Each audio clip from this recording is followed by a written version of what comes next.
কৰে। অসমৰ দীৰ্ঘকালীন ইতিহাসত কোনো দিনে ২৭,০০০ কোটি টকাৰ বিনিয়োগ হোৱা নাছিল। যোৱা ৭৮টা বছৰৰ ইতিহাসত টাটা গ্ৰুপে ২৭,০০০ কোটি টকা ব্যয় কৰিবলৈ আগবাঢ়ি অহাটোৱে অসমবাসী ৰাইজৰ বাবে অনন্য গৌৰৱ কঢ়িয়াই আনিছে।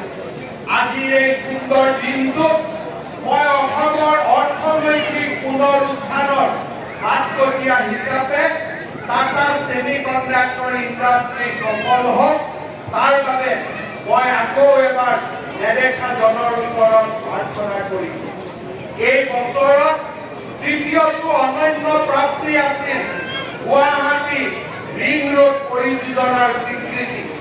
পলাশবাৰী শুৱালকুছি, গুৱাহাটী উত্তৰ গুৱাহাটী, মাজুলী কমলাবাৰী নিমাতী ঘাট এই দলংসমূহৰ নিৰ্মাণৰ কাম চলি থকাৰ মাজতে প্ৰধানমন্ত্ৰী নৰেন্দ্ৰ মোদী ডাঙৰীয়াই নাৰেংগী কুৰুৱাক সংলগ্ন কৰি গুৱাহাটী ৰিং ৰোড পৰিযোজনাৰ স্বীকৃতি দিলে।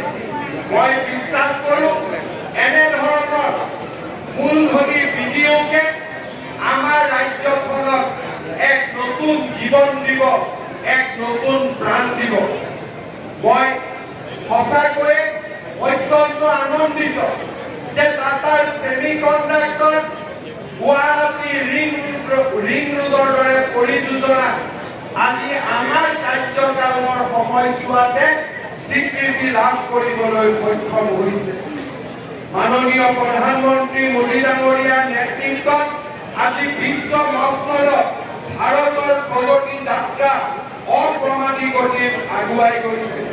২০৪৭ চনত আমাৰ দেশ স্বাধীনতাৰ ১০০তম বৰ্ষত যেতিয়া ভৰি দিব, ভাৰতক এখন উন্নত ৰাষ্ট্ৰলৈ ডেভেলপ নেশ্যনলৈ ৰূপান্তৰ কৰাৰ বজ্ৰ কঠোৰ সংকল্প মোদী ডাঙৰীয়াই গ্ৰহণ কৰিছে। এই মহৎ স্বপ্নক আগুৱাই লৈ যাবলৈ আমি বৰ্তমান সময়ত অমৃত কালৰ মাজেৰে যাত্ৰা কৰিছো।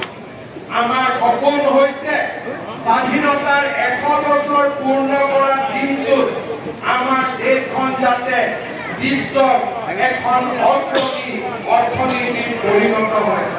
সমগ্ৰ দেশৰ সামগ্ৰিক প্ৰচেষ্টা আৰু সুস্থ অৰ্থনৈতিক নীতিৰ প্ৰতি দেশবাসীৰ অটল সংকল্পৰ সহায়ত আমি এই লক্ষ্যত উপনীত হ'ব পাৰিম।